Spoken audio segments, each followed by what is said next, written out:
College के पास बनी छोटी सी चाय की टपरी के सामने कुछ लड़के खड़े होकर बातें कर रहे थे। उनके हाथों में मिट्टी के कुल्हड़ थे और आंखों में दिन भर की थकान साफ दिखाई दे रही थी। उनमें से एक लड़के ने कुल्हड़ से चाय की आखिरी चुस्की लेते हुए कहा, यार इन अमीरों लोगों की ज़िंदगी भी कितनी आसान होती होगी। ना कोई चिंता, ना कोई परेशानी, बस ऐश ही ऐश। दूसरे लड़के ने एक लंबी सांस छोड़ते हुए जवाब दिया, सही कह रहे हो भाई, हम जैसे गरीब लोगों की तो पूरी ज़िंदगी घर चलाने और नौकरी ढूंढने में ही निकल जाती है। अपनी ज़िंदगी को खुलकर जीने का मौका ही नहीं मिलता। उनकी ये बातचीत सुनते हुए चाय बना रही सीमा के होठों पर हल्की सी मुस्कान उभर आई, लेकिन उसकी आंखों की गहराई में छुपी उदासी को कोई नहीं पढ़ सकता था। वह दुबली पतली सांवले रंग की एक साधारण सी लड़की थी, जिसने फीका पड़ चुका सूती सलवार सूट पहन रखा था। हर सुबह ठीक 4 बजे उसकी आँख खुल जाती थी। वह बाजार से दूध लाती, अदरक कूटती, इलायची पीसती और फिर पूरे दिन उसी छोटी सी टपरी पर चाय बनाती रहती। 10 रुपए की चाय, 20 रुपए की चाय, मानो उसकी पूरी दुनिया इन्हीं गिने चुने पैसों के इर्द गिर्द सिमट कर रह गई थी।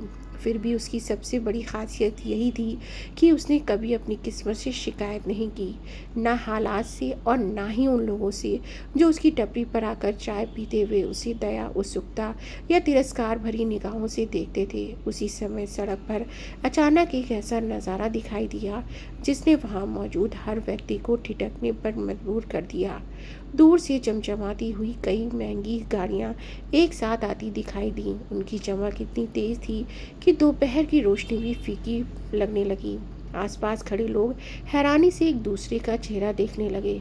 किसी ने फुसफुसा कर कहा, इतनी बड़ी गाड़ियां यहाँ, क्या आज कॉलेज में कोई मंत्री आने वाला है?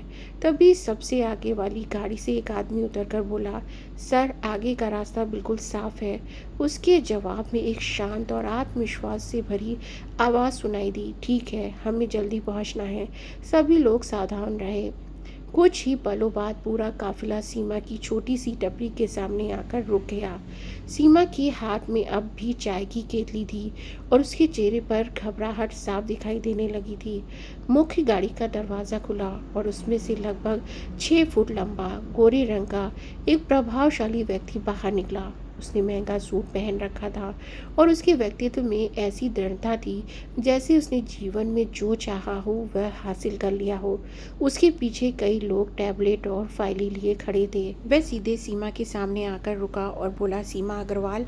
सीमा ने चौंक कर उसकी ओर देखा और झिझकते हुए कहा, जी मैं सीमा हूँ, लेकिन अग्रवाल नहीं हूँ। उस आदमी ने एक पल के लिए उसे ध्यान से देखा और फिर हल्की मुस्कान के साथ बोला, मेरा नाम राजीव कपूर है, मैं अग्रवाल कंपनी का CEO हूँ।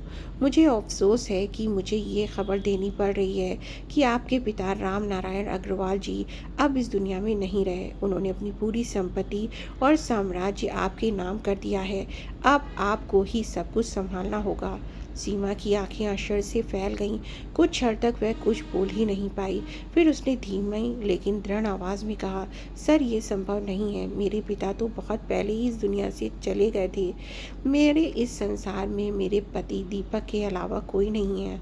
आप लोग शायद गलत जगह आ गए हैं। राजीव कपूर ने गंभीर स्वर में कहा, नहीं मैडम, आपको अभी पूरी सच्चाई नहीं पता। उसने इशारा किया और उसके साथ खड़ी एक युवती आगे बढ़ी।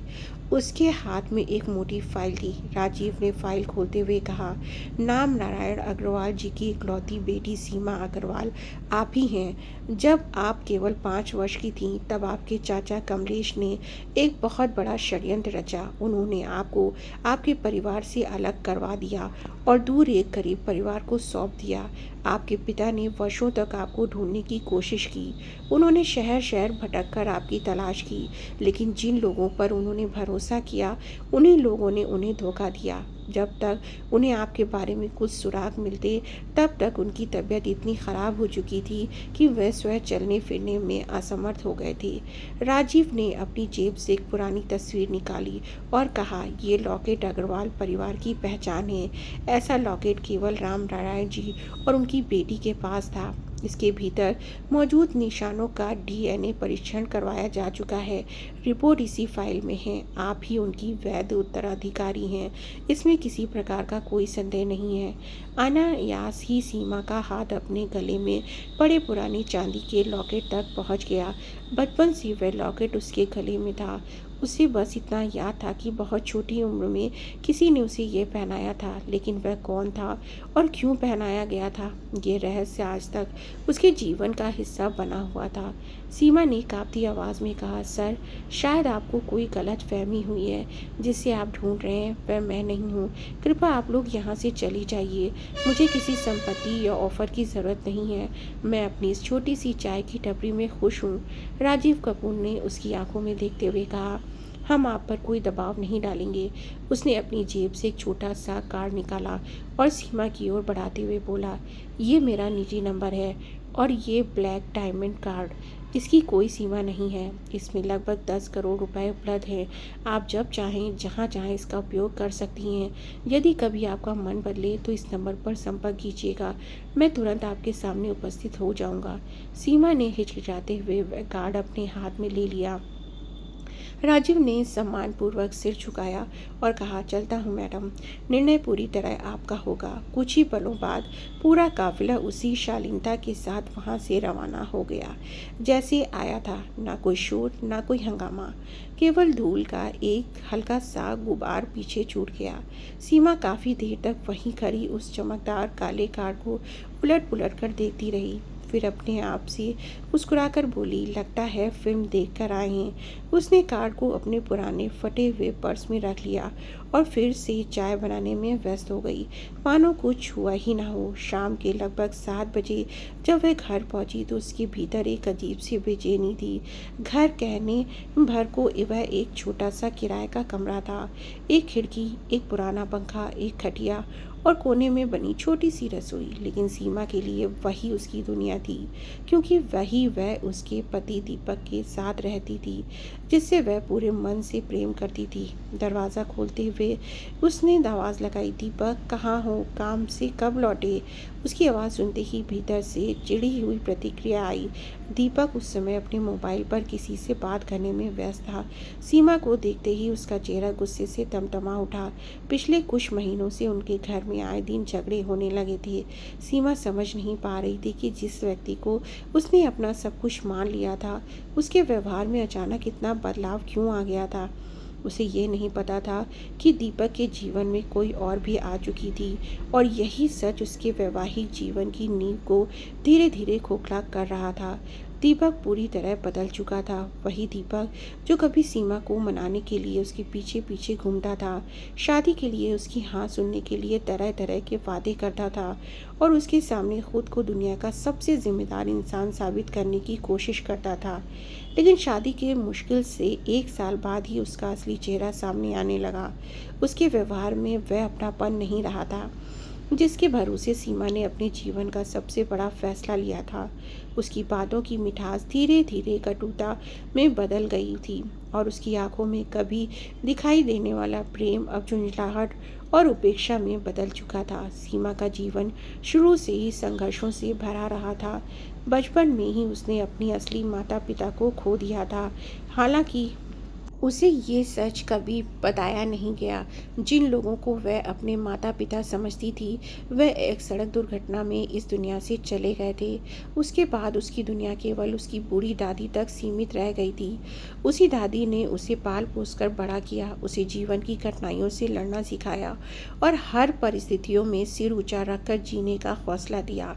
लेकिन उन्होंने भी कभी उसके अतीत का सच उसके सामने नहीं खोला। जब तक सीमा कुछ समझने लायक हुई, तब तक दादी भी उसे हमेशा के लिए छोड़कर चली गई। उस दिन के बाद वह सचमुच अकेली हो गई थी। ना कोई अपना था, ना सहारा देने वाला कोई कंधा। फिर भी उसने हार नहीं मानी। उसे यही लगता रहा कि यही उसका संसार है और इसी दुनिया में उसे अपने लिए जगह बनानी है। उसने लोगों के घरों में काम किया, बर्तन मांजे, झाड़ू पोछा लगाया और छोटी मोटी मजदूरी करके अपना गुजारा किया। बाद में उसने अपनी मेहनत के दम पर कॉलेज के सामने एक छोटी सी चाय की टपरी शुरू की। धीरे धीरे उसकी मेहनत रंग लाने लगी। उसकी बनाई अदरक और इलायची वाली चाय की खुशबू लोगों को दूर दूर से खींच लाती थी। उसका ठेला अच्छा चलने लगा और वह सम्मान के साथ अपना जीवन बिताने लगी। उसी दौरान दीपक उसकी ज़िंदगी में आया। वह एक छोटी सी कंपनी में मजदूरी का काम करता था। देखने में साधारण था, लेकिन बातें इतनी मीठी करता था कि सामने वाला आसानी से उसके जाल में फंस जाए। उसने सीमा की तन्हाई को पहचाना और उसी कमज़ोरी को अपना हथियार बना लिया। वह रोज़ उसके ठेले पर आने लगा, कभी चाय की तारीफ करता, कभी उसकी मेहनत की। धीरे धीरे उसने सीमा को विश्वास दिलाना शुरू किया कि वह उससे सच्चा प्रेम करता है। वह कहता है, मैं पहले जैसा नहीं रहना चाहता, मैं सारी गलत आदतें छोड़ दूंगा, मेहनत करूंगा, काम करूंगा और तुम्हें ज़िंदगी की सारी खुशियां दूंगा, बस तुम मेरा साथ दे दो। सीमा 12वीं तक पढ़ी लिखी थी। उसे दुनियादारी की थोड़ी बहुत समझ भी थी, क्योंकि जिम्मेदारियों ने उसे उम्र से पहले ही परिपक्व बना दिया था। लेकिन शायद प्रेम इंसान की सबसे बड़ी कमजोरी भी होता है। जब दिल किसी पर विश्वास कर लेता है तो दिमाग उसकी कमियों को अनदेखा करने लगता है। सीमा के साथ भी यही हुआ। उसने दीपक की बातों पर भरोसा कर लिया। उसे लगा कि उसका प्यार सचमुच दीपक को बदल देगा। दीपक ने भी दिखावे के लिए खुद को बदलने का नाटक किया। उसने एक कंपनी में नियमित नौकरी शुरू कर दी। कुछ महीनों बाद दोनों ने साधारण तरीके से शादी कर ली। शुरुआती दिन बेहद खूबसूरत थे। सीमा बहुत सुबह अपनी टपरी संभालती और दीपक नौकरी पर चला जाता। शाम को दोनों साथ बैठकर भविष्य के सपने देखते। सीमा को लगता था कि भगवान ने उसके संघर्षों का पुरस्कार उसे दीपक के रूप में दे दिया है। लेकिन खुशियों का ये दौर ज़्यादा लंबा नहीं चला। एक दिन दीपक की कंपनी में प्राची नाम की एक नई लड़की काम करने आई। प्राची बेहद खूबसूरत थी। उसे लोगों को अपनी बातों और अपने व्यवहार से प्रभावित करना अच्छी तरह आता था। उसकी हंसी में आकर्षण था और उसके आत्मविश्वास में ऐसा जादू जो आसानी से किसी का भी ध्यान अपनी ओर खींच सकता था। धीरे धीरे उसने दीपक से बातचीत शुरू की। पहले सामान्य बातें हुई, फिर दोस्ती हुई और देखते ही देखते दोनों का साथ बढ़ने लगा। अब वे कंपनी में अधिकतर समय साथ बिताने लगे थे। साथ खाना खाते, साथ चाय पीते और ड्यूटी ख़त्म होने के बाद भी घंटों बातें करते रहते। कई बार दीपक देर रात घर लौटता। जब सीमा उससे पूछती इतनी देर क्यों हो गई, तो वह हर दिन नया बहाना बना देता। कभी कहता कि कंपनी में अतिरिक्त काम था, कभी मशीन ख़राब हो गई थी, तो कभी किसी सहकर्मी की मदद करनी पड़ गई।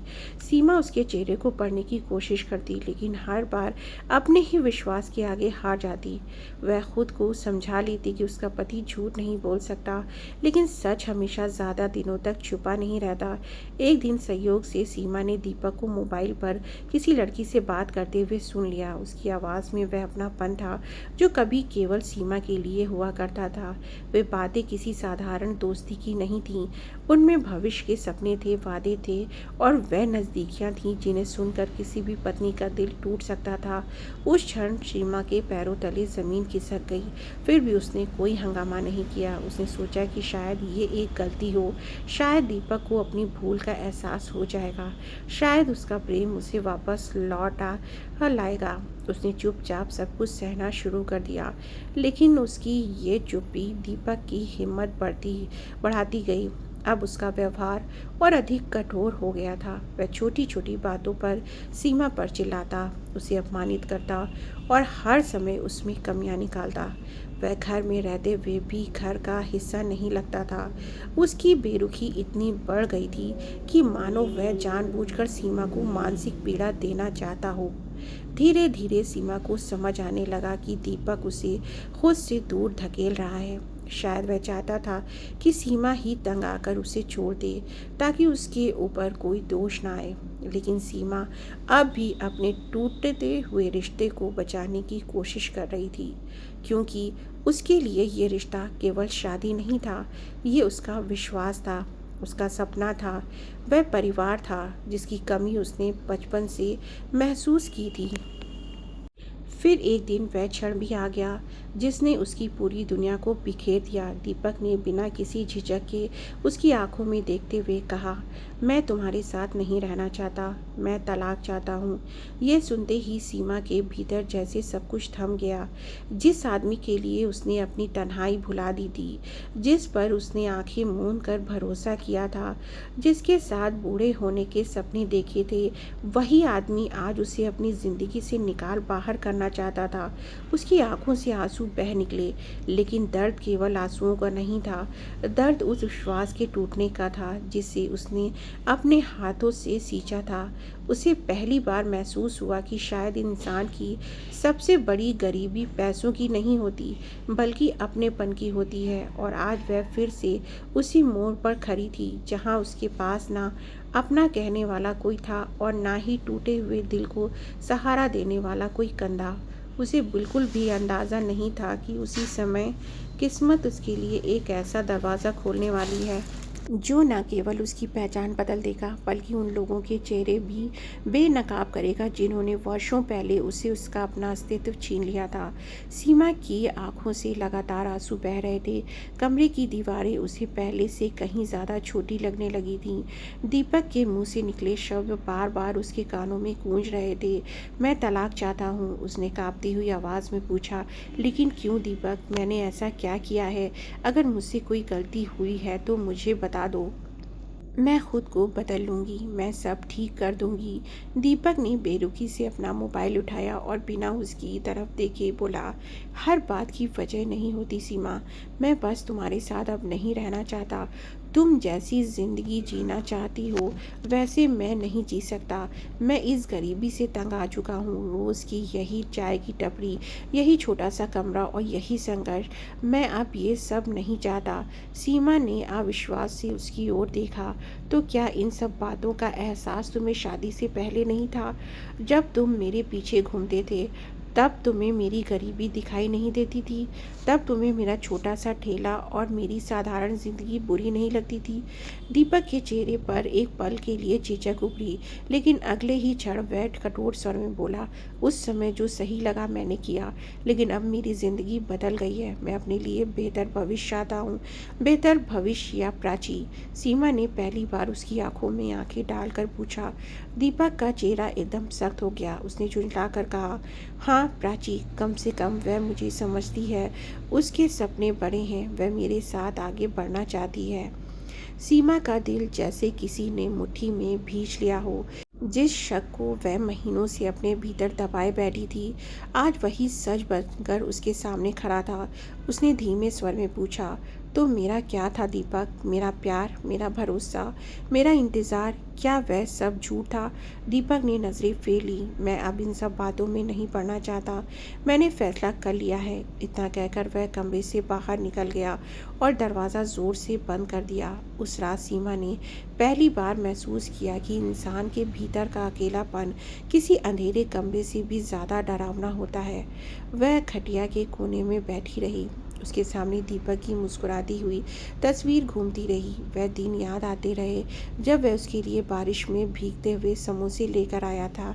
वह शाम याद आती रही जब उसने उसका हाथ पकड़कर कहा था कि वह उसे कभी अकेला नहीं छोड़ेगा। कितना आसान होता है वादे करना और कितना कठिन होता है उन्हें निभाना। सुबह होने तक सीमा की आंखों में नींद का एक कतरा भी नहीं था। फिर भी आदत के अनुसार वह 4 बजे उठी।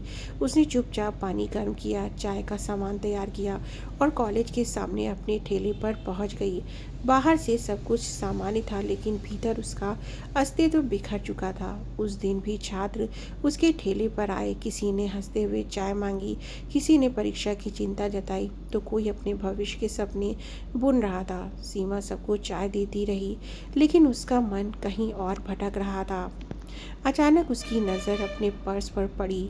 उसी पुराने फटे हुए पर्स में रखा था वह चमकदार काला कार्ड। राजीव कपूर अग्रवाल कंपनी, 10 करोड़ रुपए, राम नारायण अग्रवाल। उसने कांपते हाथों से कार्ड बाहर निकाला। कल तक उसे ये सब किसी फिल्म की कहानी लग रही थी, लेकिन आज जब उसका अपना घर टूटने की कगार पर खड़ा था, तब उसके मन में पहली बार सवाल उठा, अगर ये सब सच हुआ तो क्या सचमुच उसका कोई और अतीत था? क्या सचमुच वह किसी बड़े परिवार की बेटी थी? क्या उसकी पूरी ज़िंदगी एक झूठ के सहारे बीती थी?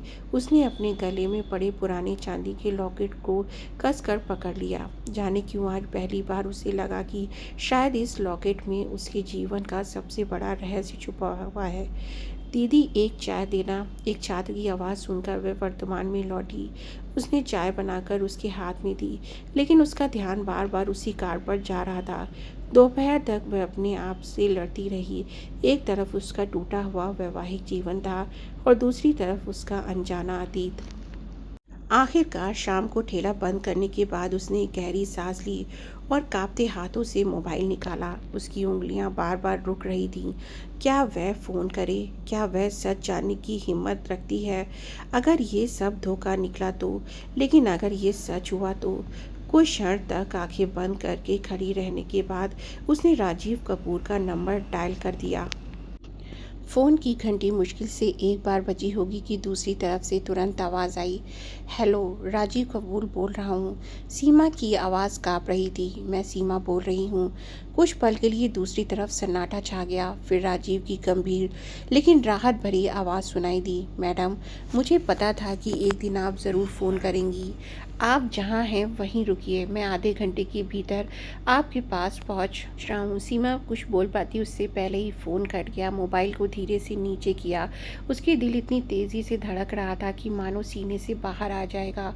उसे बिल्कुल अंदाज़ा नहीं था कि अगले कुछ घंटों में उसकी ज़िंदगी का सबसे बड़ा सच उसके सामने आने वाला था। वह सच जो उसके जन्म से जुड़ा था, वह सच जिसने उसका परिवार छीन लिया था, और वह सच जिसके कारण कुछ लोग वर्षों से करोड़ों की संपत्ति पर कब्जा करके बैठे हुए थे। लेकिन उसे ये भी नहीं पता था कि जैसे ही उसने ये फ़ोन किया है, उसी पल कहीं दूर किसी आलीशान बंगले में बैठे उसके चाचा कमलेश अग्रवाल तक ये खबर पहुंच चुकी थी, और इस खबर ने वर्षों से दबे हुए लालच, डर और षड्यंत्र को एक बार फिर जगा दिया था। अब ये केवल सीमा की पहचान की लड़ाई नहीं रहने वाली थी। ये एक ऐसी जंग की शुरुआत थी जिसमें उसे अपना हक, अपना परिवार और अपनी पूरी ज़िंदगी वापस हासिल करनी थी। फ़ोन काटने के बाद सीमा काफ़ी देर तक उसी जगह खड़ी रह गई। उसके हाथ काँप रहे थे और दिल इतनी तेज़ी से धड़क रहा था कि मानो सीने से बाहर निकल आएगा। उसने अपने जीवन में कभी इतने बड़े फैसले नहीं लिए थे। आज तक उसने जो भी किया था वह परिस्थितियों से मजबूर होकर किया था, लेकिन आज पहली बार वह अपनी किस्मत के सामने खड़ी थी और उसे तय करना था कि वह सच से भागेगी या उसका सामना करेगी। उसने आसमान की तरफ देखा। शाम ढल रही थी और सूरज की आखिरी किरणें धीरे धीरे अंधेरे में खोती जा रही थीं। उसे लगा जैसे उसकी पुरानी ज़िंदगी भी उसी डूबते सूरज के साथ ख़त्म हो रही है और एक नई सुबह उसका इंतज़ार कर रही है। लेकिन उस सुबह में उजाला होगा या तूफान, इसका अंदाज़ा उसे बिल्कुल नहीं था।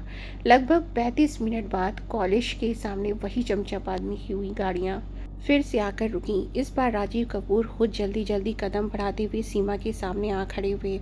उनके चेहरे पर राहत साफ दिखाई दे रही थी। उन्होंने धीमी आवाज़ में कहा, मैडम, मैं आपका फैसला जानने के लिए कई सालों से इंतज़ार कर रहा था। राम नारायण जी आखिरी समय तक यही कहते रहे कि अगर कभी उनकी बेटी मिल जाए तो उसे यह एहसास मत होने देना कि वह अकेली है। यह सुनकर सीमा का गला भर आया। पूरी ज़िंदगी उसने खुद को बेसहारा समझा था।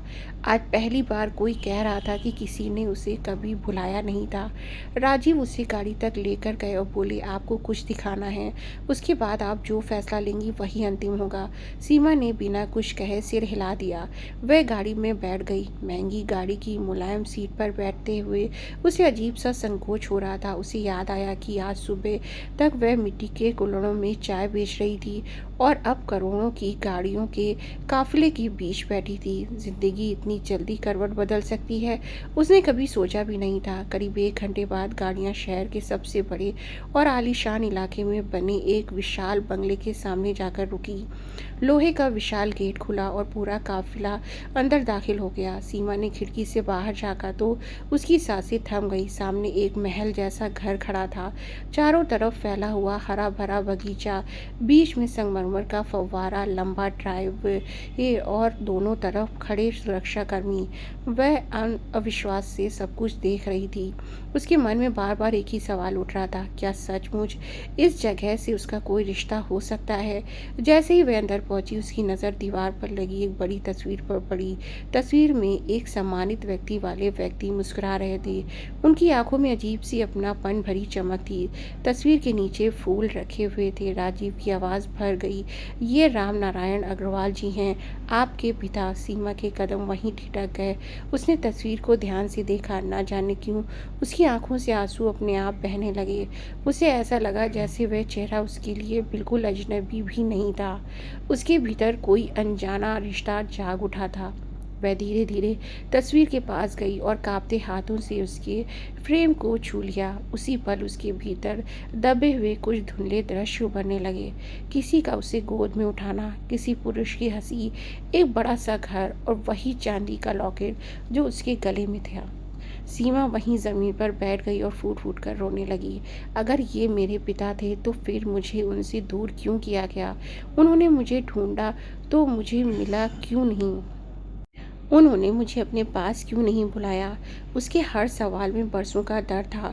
राजीव की आंखें भी नम हो गईं। उन्होंने धीरे से कहा, क्योंकि आपके चाचा कमलेश अग्रवाल ने लालच में आकर ये सब किया। उन्हें डर था कि अगर आप बड़ी होकर वापस आ गईं तो उन्हें इस साम्राज्य में हिस्सा नहीं मिलेगा। उन्होंने आपको गायब करवा दिया और सबको यही विश्वास दिला दिया कि आप मर चुकी हैं। सीमा के चेहरे पर पहली बार दर्द के साथ साथ क्रोध भी दिखाई दिया।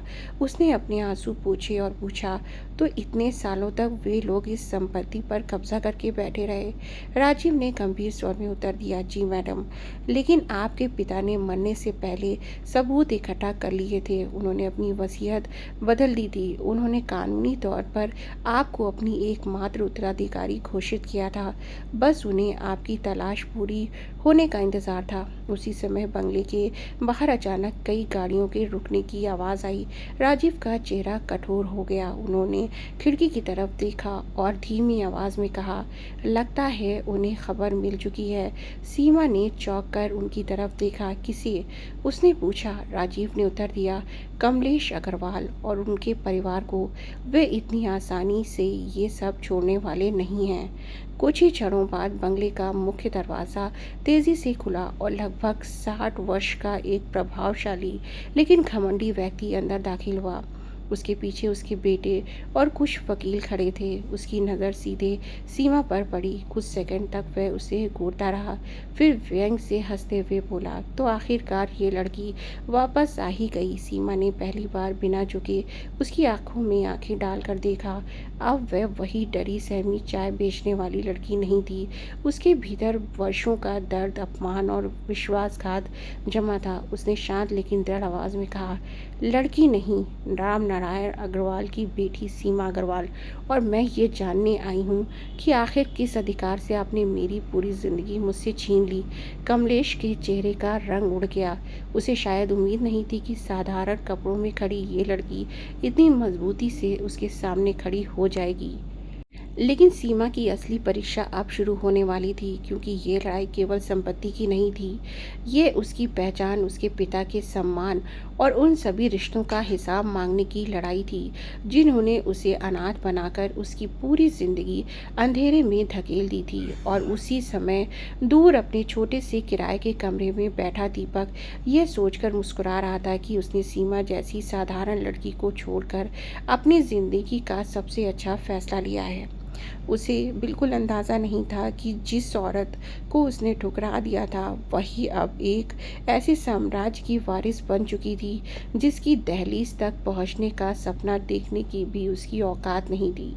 लेकिन किस्मत का खेल अभी ख़त्म नहीं हुआ था, क्योंकि बहुत जल्द दीपक को अपनी सबसे बड़ी भूल का एहसास होने वाला था और उस पछतावे की आग से बच निकलना उसके लिए आसान नहीं होगा। बंगले की विशाल ड्राइंग रूम में कुछ क्षणों के लिए ऐसा सन्नाटा छा गया कि घड़ी की टिक टिक तक साफ सुनाई देने लगी। सामने खड़ा कमलेश अग्रवाल सीमा को इस तरह घूर रहा था जैसे उसकी आंखों के सामने कोई इंसान नहीं बल्कि उसकी बरसों की कमाई हुई सत्ता और लालच खड़ा हो। दूसरी तरफ सीमा थी जिसने अभी कुछ घंटे पहले तक खुद को इस दुनिया में बिल्कुल अकेला समझा था, लेकिन आज उसके सामने खड़े लोग उसी लड़की को पहचानने पर मजबूर थे जिसे उन्होंने सालों पहले इस परिवार से मिटा देने की कोशिश की थी। कमलेश ने अपनी आवाज़ को संयमित करते हुए कहा, राजीव, तुम्हें अंदाज़ा भी है कि तुम क्या कर रहे हो?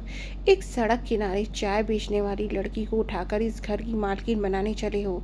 क्या सबूत है कि यही सीमा अग्रवाल है? उसके शब्दों में तिरस्कार टपक रहा था। वह बार बार सीमा के साधारण कपड़ों की तरफ देख रहा था, मानो इंसान की कीमत उसके कपड़ों और बैंक बैलेंस से तय होती हो। लेकिन इस बार राजीव कपूर चुप रहने वालों में से नहीं थे।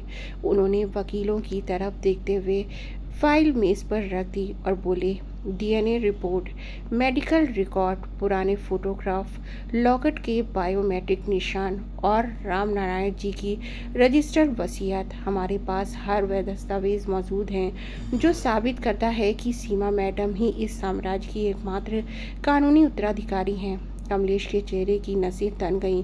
उसके पीछे खड़ा उसका बड़ा बेटा विशाल गुस्से में बोला, पापा, इन लोगों को अभी पुलिस बुलाकर बाहर निकलवाइए।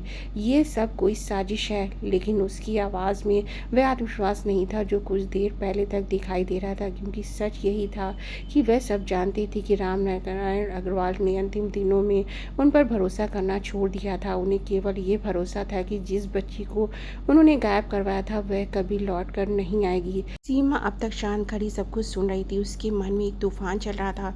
उसने अपने जीवन के उन सभी वर्षों को याद किया जब उसने भूखे पेट रातें काटी थीं, जब लोगों के घरों में काम करके उसने खुद को जिंदा रखा था, जब चाय की टपरी पर खड़े होकर उसने आसमान की सहाया था और मेहनत भी की थी। उसे याद आया कि किस तरह उसने दीपक को अपना सब कुछ मान लिया था, कैसे उसके लिए उसने अपनी खुशियों की बलि दी थी, और आज वही लोग उसे नीचा दिखाने की कोशिश कर रहे थे जिन्होंने उससे उसका बचपन, उसका परिवार और उसका अधिकार छीन लिया था।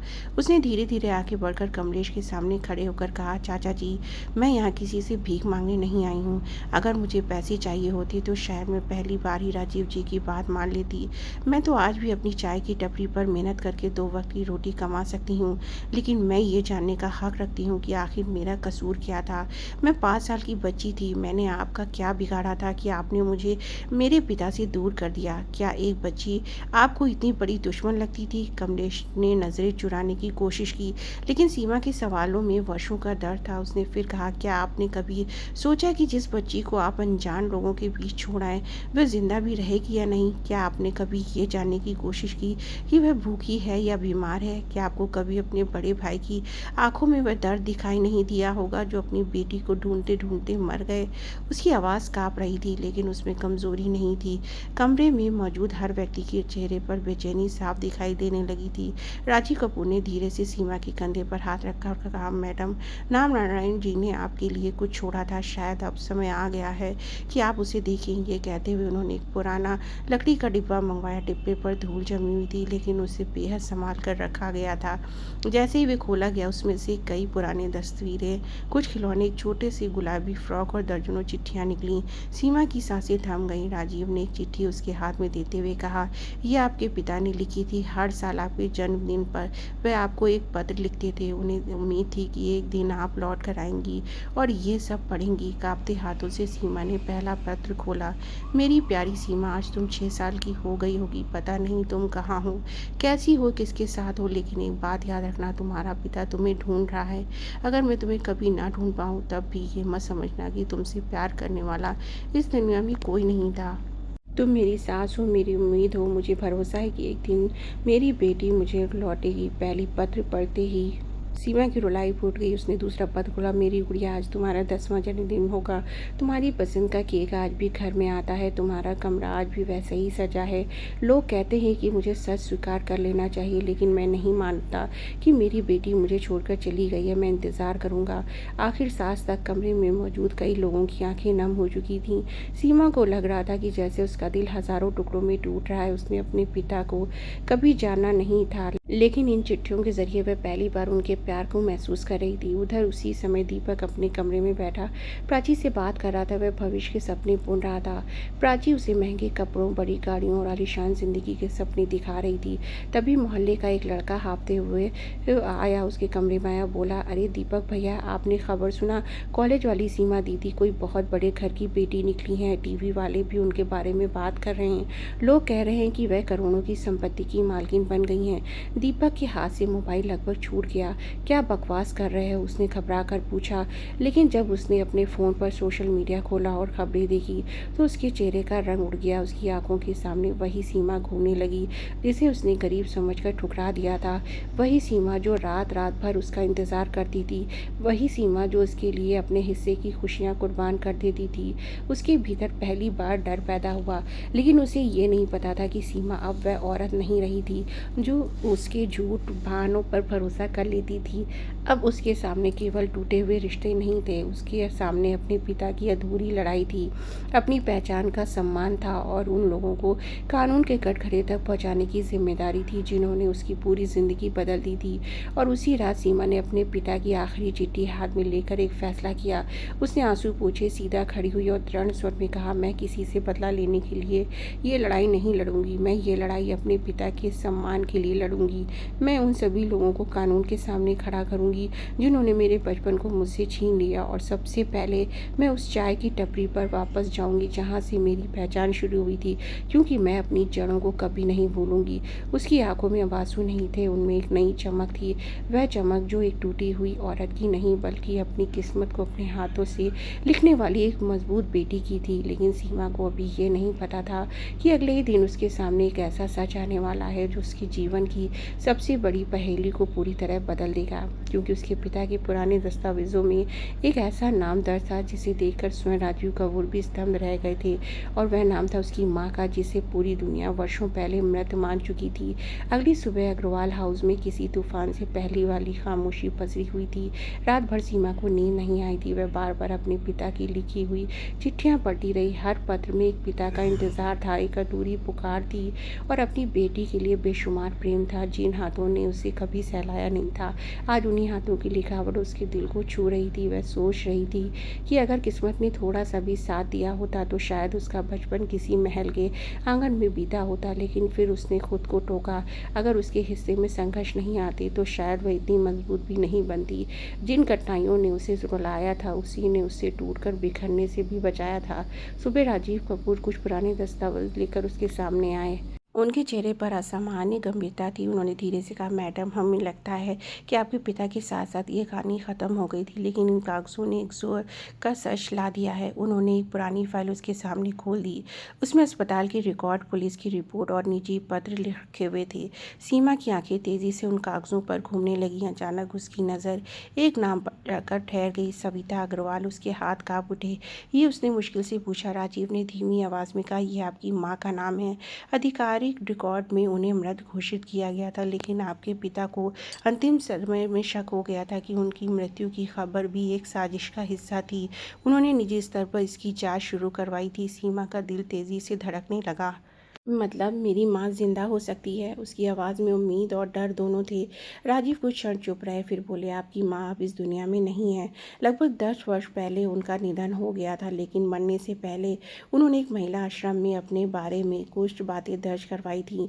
उन्हें अपनी याददाश्त का एक हिस्सा वापस मिल गया था। उन्होंने बताया था कि आपकी गुमशुदगी कोई दुर्घटना नहीं थी। उन्हें धीरे धीरे मानसिक रूप से अस्थिर साबित करके परिवार से अलग कर दिया गया था ताकि वह सच सामने ना ला सकें। ये सुनकर सीमा की आंखों से आंसू बह निकले। उसने अपने जीवन में पहली बार अपने माता पिता को महसूस किया था और उसी पल उन्हें फिर से खो भी दिया। लेकिन इस बार उसके आंसू केवल दुख के नहीं थे, उसमें उन सभी अधूरे रिश्तों की कसक थी जिन्हें लालच ने निगल लिया था। इसी बीच कमलेश अग्रवाल और उनके बेटों के खिलाफ कानूनी कार्रवाई शुरू हो चुकी थी। राम नारायण अग्रवाल द्वारा एकत्र किए गए सबूत इन मजबूत थे कि वे बच नहीं सके। अदालत में वर्षों का साजिश, जाली दस्तावेज संपत्ति हड़पने की कोशिश और एक मासूम बच्ची को उसके परिवार से अलग करने का सच सामने आ गया। कमलेश ने कई बार समझौते की कोशिश की, कभी आंसू बहाए, कभी रिश्तों का हवाला दिया, लेकिन सीमा भावनाओं और छल के बीच का अंतर समझ चुकी थी। उसने अदालत में केवल एक बात कही, मैं किसी से नफरत नहीं करती, लेकिन जो गलत है उसे गलत कहना ज़रूरी है। अगर आज मैं चुप रह गई तो कल किसी और बच्ची की ज़िंदगी भी इसी तरह बर्बाद कर दी जाएगी। अदालत ने कमलेश और उसके सहयोगियों को दोषी ठहराया। अग्रवाल समूह की पूरी जिम्मेदारी कानूनी रूप से सीमा को सौंप दी गई। मीडिया में उसकी कहानी सुर्खियां बन गई, लोग उसे करोड़ों की संपत्ति की वारिस कहने लगे। लेकिन सीमा जानती थी कि उसकी असली पहचान किसी संपत्ति से नहीं बनती। उसकी पहचान उसकी मेहनत, उसका संघर्ष और उसका आत्मसम्मान था। उधर दीपक की दुनिया भी बिखर चुकी थी। जैसे ही उसे पता चला कि सीमा अब अग्रवाल साम्राज्य की मालकिन बन चुकी है, वह बेचैन उठा। प्राची, जो अब तक उसके साथ बड़े बड़े सपने देख रहा था, धीरे धीरे उससे दूर होने लगा। उसे दीपक में अब कोई भविष्य दिखाई नहीं देता था। जिस लालच में दीपक ने अपने घर तोड़ा था, उसी लालच ने उसे सब कुछ छीन लिया। एक दिन वह कांपते कदमों से अग्रवाल हाउस पहुंचा। उसकी आंखों में पछतावा था। उसने सीमा के सामने हाथ जोड़ दिए। सीमा, मुझसे गलती हो गई, मुझे माफ़ कर दो, मैं वापस आना चाहता हूँ, मैंने तुम्हारी कीमत नहीं समझी। सीमा ने कुछ क्षण उसे देखा। उसके सामने वही आदमी खड़ा था जिसके लिए उसने रात रात भर इंतज़ार किया था। उसके झूठ पर भी उसने विश्वास किया था, उसके लिए उसने खुद को भुला दिया था। लेकिन वह पुरानी सीमा अब कहीं पीछे छूट चुकी थी। उसने शांत स्वर में कहा, दीपक, तुमने मुझे तब छोड़ा था जब मैं टूट रही थी। आज तुम मुझे इसलिए वापस पाना चाहते हो क्योंकि मेरी परिस्थितियाँ बदल गई हैं। ये प्यार नहीं, स्वार्थ है। मैं तुम्हें माफ़ करती हूँ क्योंकि मैं अपने दिल में नफ़रत का बोझ नहीं रखना चाहती। लेकिन माफ़ करने का मतलब ये नहीं कि मैं तुम्हें अपनी ज़िंदगी में वापस आने दूँ। दीपक की आंखों से आंसू बह निकले, लेकिन इस बार सीमा का दिल नहीं पिघला। उसने केवल इतना कहा, किसी इंसान की कीमत उसकी गरीबी या अमीरी से मत लगाना, वरना एक दिन तुम्हें अपने फैसलों पर पछताना ही पड़ेगा। कुछ महीनों बाद सीमा ने एक ऐसा फैसला लिया जिसने पूरे शहर का दिल जीत लिया। उसने अग्रवाल समूह के एक हिस्से को समाज सेवा के लिए समर्पित कर दिया। उसने अनाथ बच्चों के लिए स्कूल खुलवाए, विधवा महिलाओं के लिए रोजगार केंद्र शुरू किए और उन लड़कियों के लिए छात्रवृत्ति योजना बनाई जो आर्थिक तंगी के कारण पढ़ाई छोड़ देती थीं। और सबसे भावुक दिन वह था जब उसने कॉलेज के सामने उसी जगह जाकर एक नई चाय कैफ़े की शुरुआत की जहां कभी उसकी छोटी सी टपरी हुआ करती थी। उस कैफ़े का नाम था दादी की चाय। उद्घाटन के दिन पत्रकारों ने उससे पूछा, आप चाहती तो इस अतीत को भूल सकती थी, फिर आपने इसी जगह को क्यों चुना? सीमा मुस्कुराई और बोली, क्योंकि इंसान को अपनी मंजिल पर पहुंचकर अपनी जड़ों को नहीं भूलना चाहिए। अगर ये टपरी न होती तो शायद मैं आज भी हार मान चुकी होती। इसी जगह ने मुझे मेहनत करना सिखाया, लोगों को समझना सिखाया और सबसे ज़रूरी बात, खुद पर भरोसा करना सिखाया। उस दिन भी उसने अपने हाथों से चाय बनाई। मिट्टी के कुल्हड़ों से उठती भाप को देखकर उसकी आंखों के सामने पूरी ज़िंदगी घूम गई। अनाथ बचपन, दादी का प्यार, संघर्ष भरे दिन, दीपक का धोखा, पिता की चिट्ठियाँ और अपनी पहचान की लड़ाई। उसने आसमान की तरफ देखा और मन ही मन कहा, पापा, मैं लौट आई हूँ। देर से सही, लेकिन आपकी बेटी हार कर नहीं, लड़कर वापस आई है। उसके होठों पर संतोष भरी मुस्कान थी। कहते हैं कि ज़िंदगी हर किसी को दूसरी शुरुआत का मौका नहीं देती, लेकिन जब देती है तो वह ये भी दिखाती कि इंसान अपने दर्द को नफ़रत में बदलता है या ताकत में। सीमा ने अपने दर्द को ताकत बनाया। उसने बदला नहीं लिया, न्याय लिया और रिश्तों से नफ़रत नहीं की, बल्कि सही रिश्तों की पहचान करना सीखा। और उसने ये साबित कर दिया कि एक साधारण चाय बेचने वाली लड़की भी अपनी हिम्मत, ईमानदारी, आत्मसम्मान के दम पर अपनी किस्मत बदल सकती है। उसकी कहानी संपत्ति पाने की कहानी नहीं थी, वह एक बेटी की अपने अस्तित्व को वापस पाने की कहानी थी। वह एक पत्नी के टूटकर फिर से खड़े होने की कहानी थी। वह एक ऐसी स्त्री की कहानी थी जिसने दुनिया को सिखा दिया कि किसी इंसान की असली हैसियत उसके बैंक बैलेंस से नहीं, बल्कि उसके चरित्र और संघर्ष से तय होती है। और इसी के साथ सीमा की वह अधूरी कहानी, जो एक छोटी सी चाय की टपरी से शुरू हुई थी, सम्मान, न्याय और आत्मविश्वास के साथ अपने सुंदर अंत तक पहुंच गई। तो दोस्तों, फिर मिलेंगे एक नई कहानी के साथ। तब तक के लिए धन्यवाद।